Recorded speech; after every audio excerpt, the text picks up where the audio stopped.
Yo, halo, selamat datang kembali di WK Channel. Kali ini aku akan membahas alur cerita. Sebelum aku mulai, alangkah baiknya bantu aku untuk perkembangan channel ini dengan cara subscribe.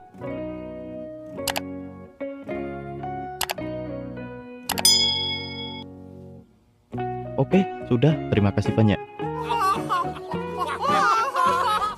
Umetsu no Atare, chapter 170, rencana keluar. Tonari sedang ditawan. Seorang bos musuh memandangi seseorang anak dengan penuh rasa penasaran dan kekaguman. Ia berkata sambil tersenyum puas, "Siap bagus. Sebagai hadiah, kau akan kami angkat menjadi salah satu dari kami." Namun anak kecil itu menjawab dengan senyum polos, "Benarkah? Wah, itu membuatku sangat senang. Tapi maaf, setelah ini aku akan mendapatkan banyak bintang." Ekspresi sang bos berubah. Ia menatap tajam dan berkata, "Tunggu dulu, satu-satunya yang kau lakukan hanyalah mencuri hasilan tangkapan kami." Si bocah dengan wajah menyesal membalas, "Maaf, aku tak bermaksud merebutnya." Sang bos tidak menyerah. Ia mencoba meyakinkan bocah itu lagi.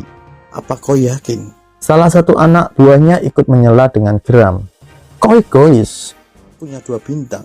Di antara kita berdua, akulah yang menderita." Bocah itu menunduk sejenak, lalu menjawab dengan jujur, "Maaf, tapi ini kenyataannya. Meski aku ingin membaginya, aturan jelas, 1 bintang untuk 1 yang abadi."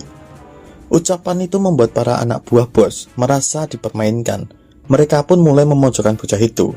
Melihat hal itu, beberapa orang yang menyaksikan kejadian itu maju untuk membela si bocah. Mereka berkata, dia hanyalah anak-anak, dan apa yang dia lakukan adalah keberuntungan menangkap Tonari dalam satu serangan. Namun, anak buah bos tetap tidak terima. Meski semuanya sudah dijelaskan, beberapa orang mencoba menenangkannya. Masih ada kesempatan, makhluk abadi lainnya masih ada di sana. Sang bos pun menoleh ke belakang. Pasukan Fushi terlihat di kejauhan. Meski begitu, bos tetap mencoba merebut Tonari secara paksa. Orang-orang sekitar berusaha menghalanginya. Dari atas, seorang pria yang sebelumnya menyerang Bon menyadari kekacauan di bawah. Ia langsung turun dan meninggalkan Bon. Melihat peluang itu, Bon berpamitan pada teman-teman Fushi. Saat itu, Oniguma mengamuk, menghancurkan dinding dengan kekuatannya. Alih-alih melawan, para teman Fushi memilih melarikan diri. Sementara itu, Tonari masih lemas, meski kesadarannya belum sepenuhnya hilang. Berita tentang kejadian itu pun menyebar ke seluruh negeri. Seorang anak bernama Anton, dengan kepintarannya, berhasil menangkap makhluk abadi. Perusahaan Kaibara memberikan penghargaan 5 bintang. Di atas panggung, Anton tampak bahagia, melambaikan sambil berkata, "Ayah, ibu, apa kau melihatku?" Reporter melanjutkan, "Yang ditangkap kali ini adalah Tonari dari Jananda, akan segera dibawa ke markas besar. Makhluk abadi lainnya masih dalam pencarian." Sementara itu, Tonari yang mendengar kabar itu setengah sadar, hanya mampu mendengar satu suara samar, "Tangkap mereka." Kesadarannya pun menghilang. Ia pingsan. Di tempat lain, Kei dan Iko mencoba menyadarkan si boneka. Pada akhirnya si boneka membuka matanya. Eko langsung memeluknya dengan bahagia. Namun si boneka tampak kebingungan, tak tahu kenapa ia ada di sana. Meski Kei ingin bicara, Eko segera menangkap boneka dan membawanya keluar. Begitu melangkah keluar, pemandangan hijau membentang luas. Hiro dan Gugu sudah menunggu di sana. Dengan suara lembut si boneka bertanya, "Kau ingin pergi ke Kaibara bersamaku?" Gugu tertawa kecil. "Aku belum pernah melihat boneka yang berbicara semanis itu sebelumnya." Dari kejauhan Mat melihat mereka. Ia mendekat dengan mata yang bersinar. "Eko, itu si kecil." Boneka menjawab ceria. "Ya, gadis kecil itu aku." Berlari mendekat. "Wah, boneka, kau ini si kecil yang dulu Fushi berikan padaku. Sekarang kau bisa bicara." Boneka menatap Mat. "Kau mengenalku?" Mat tersenyum haru. "Tentu, kau anakku tersayang. Meski kau bukan dirimu yang dulu, aku senang bertemu denganmu lagi." Boneka tak sepenuhnya mengerti. Namun kata-kata Mat membuat hatinya hangat. Dari kejauhan Kani berkata lirih, "Mama." Mat menoleh, matanya tak bisa menyembunyikan rasa rindu. Kani berdiri terpaku, tubuhnya bergetar.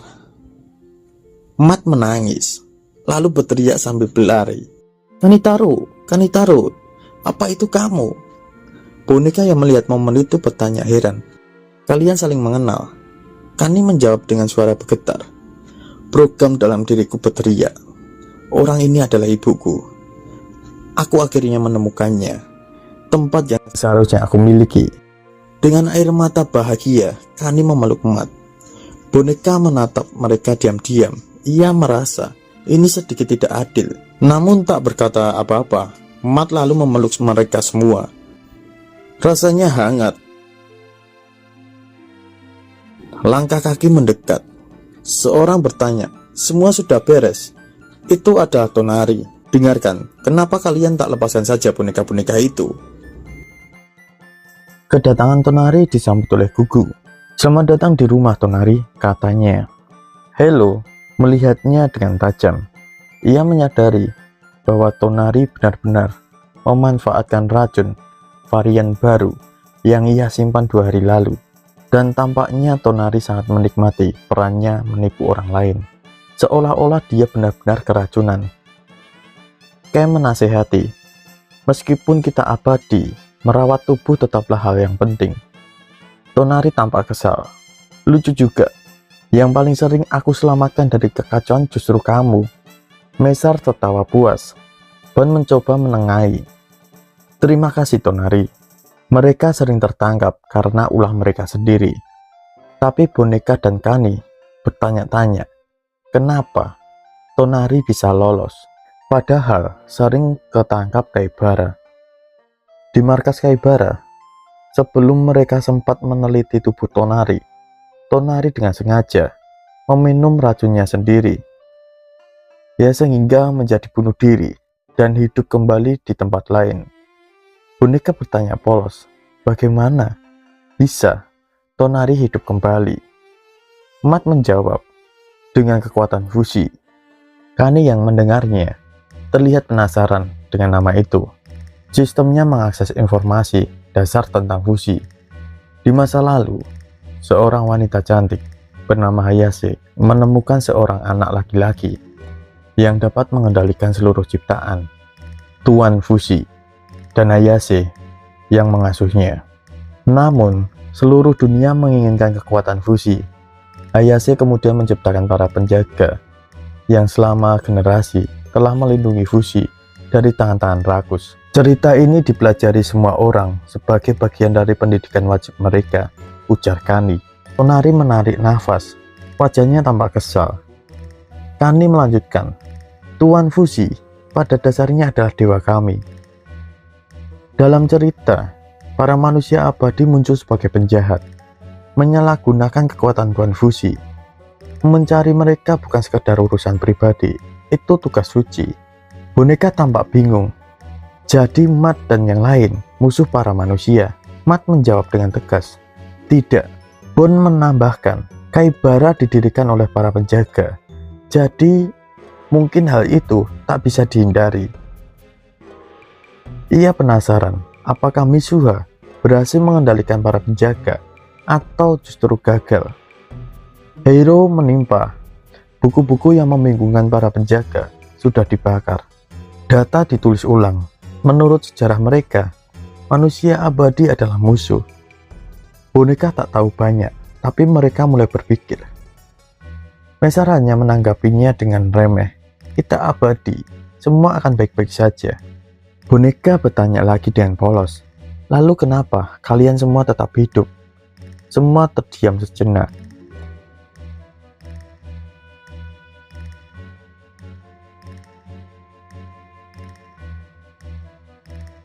Kani memperingatkan, jangan bertanya aneh-aneh seperti itu. Tapi Boneka tetap penasaran, apa yang membuat kalian ingin hidup abadi? Halo tiba-tiba bertanya pada Tonari, apakah mendapatkan informasi baru?